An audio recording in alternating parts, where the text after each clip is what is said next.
બાળ ઉછેરની બારાક્ષરી ભાગ 12 શીર્ષક બાળકના વિકાસમાં શિસ્તની ભૂમિકા લેખક ડૉક્ટર રુદ્રેશ વ્યાસ. જયેશને તેના માતા પિતા મારી પાસે લઈ આવ્યા. 7મા 8મા ધોરણમાં અભ્યાસ કરતો હોવા છતાં જયેશ પોતાની મેળે કોઈ કાર્ય કરી શકતો નહોતો. સતત ડરેલો કે બીકમાં જ રહેતો હતો. સ્વતંત્ર રીતે નિર્ણય લેવાનું કે કોઈ પણ કાર્યની પહેલ કરવાનું તેને ફાવતું ન હતું. મિત્રો સાથે બહાર રમવા જાય તો પણ કે શાળામાં જાય તો પણ તે સતત ભય અનુભવતો હતો. તેની સાથે અને માતા પિતા સાથે અલગ અલગ વાતચીત કરતાં ધ્યાનમાં આવ્યું કે જ્યારે નાનો હતો ત્યારે તેને ખૂબ જ કડક શિસ્તવાળા વાતાવરણ વચ્ચે ઉછેરવામાં આવ્યો હતો. જે કહેવામાં આવ્યું હોય, જે નક્કી કરવામાં આવ્યું હોય તેમ જ તેને કરવું પડતું. જો ન કરે તો શારીરિક શિક્ષા કે રૂમમાં પૂરી દેવો અથવા ખાવાનું બંધ કરી દેવું વગેરે સજા તેને કરવામાં આવતી હતી. અહીં જયેશમાં રહેલી ખામી તેને વધારે પડતી શિસ્તતાવાળા વાતાવરણમાં ઉછેર્યો તેના કારણે હતી. જેમ બાળકના યોગ્ય વિકાસ માટે માતા પિતાએ તેને બિનશરતી પ્રેમ, માર્ગદર્શનની લાગણી વગેરે આપવા જરૂરી છે. સાથે કેટલીક બાબતો વિકસે તે માટે બાળકમાં યોગ્ય વ્યક્તિત્વ વિકાસ થાય તે માટે માતા પિતાએ બાળકને યોગ્ય પ્રકારની શિસ્ત અથવા તો ડિસિપ્લિન શીખવવી પણ જરૂરી છે. શિસ્ત એટલે યોગ્ય સ્થાને, યોગ્ય સમયે, યોગ્ય પ્રકારનો વર્તન અને વ્યવહાર. બાળક ઘરમાં હોય, શાળામાં હોય, બહાર હોય, મેદાનમાં હોય, રમત રમતો હોય, આ બધી જગ્યાએ શિસ્તનો અર્થ જુદો જુદો થશે.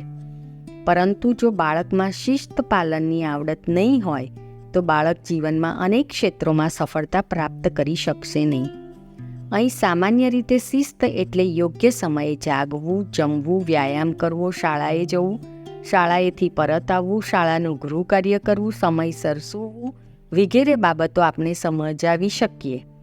જો બાળક આ બધા કાર્યો નિયમિતપણે અને યોગ્ય રીતે ન કરે તો તે પોતાનું જે કંઈ પણ કાર્ય કરવાનું છે તે સમયસર કરી શકશે નહીં. પરંતુ અહીં એ વાત ધ્યાનમાં રાખવી જોઈએ કે માતા પિતાએ બાળકને શિસ્ત શીખવાડવી જરૂરી છે, પરંતુ સામે એ બાબત પણ ધ્યાનમાં રાખવી એટલી જ જરૂરી છે કે આ શિસ્ત બાળકની ઉંમર, સમજણ અને આવડતના પ્રમાણમાં તેના ઉપર લાદવી જોઈએ. જો વધારે પડતી કડક શિસ્ત તેની ઉપર લાદવામાં આવશે, વધારે પડતા નિયંત્રણો તેની ઉપર મૂકવામાં આવશે તો પણ બાળકનો યોગ્ય વ્યક્તિત્વ વિકાસ થશે નહીં. એટલે માતા પિતાએ બાળકની ઉંમર, સમજણ, આવડતને ધ્યાનમાં રાખી તેની ઉપર શિસ્ત લાદવી જોઈએ. ભારતીય બાળ ઉછેરના માર્ગદર્શક સિદ્ધાંત જેવા શ્લોકમાં કહેવાયું છે કે લાલયેત પંચવર્ષાણી એટલે કે બાળક 5 વર્ષનું થાય ત્યાં સુધી તેનું લાલન પાલન એટલે કે તેને લાડ લડાવવા જોઈએ.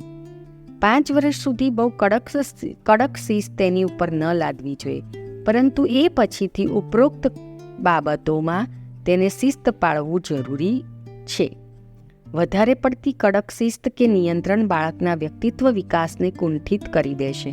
આવું બાળક સ્વતંત્ર વિચાર કરી શકશે નહીં, પોતાની મેળે કોઈ નિર્ણય લઈ શકશે નહીં અને સતત ભય કે ચિંતામાં જીવશે.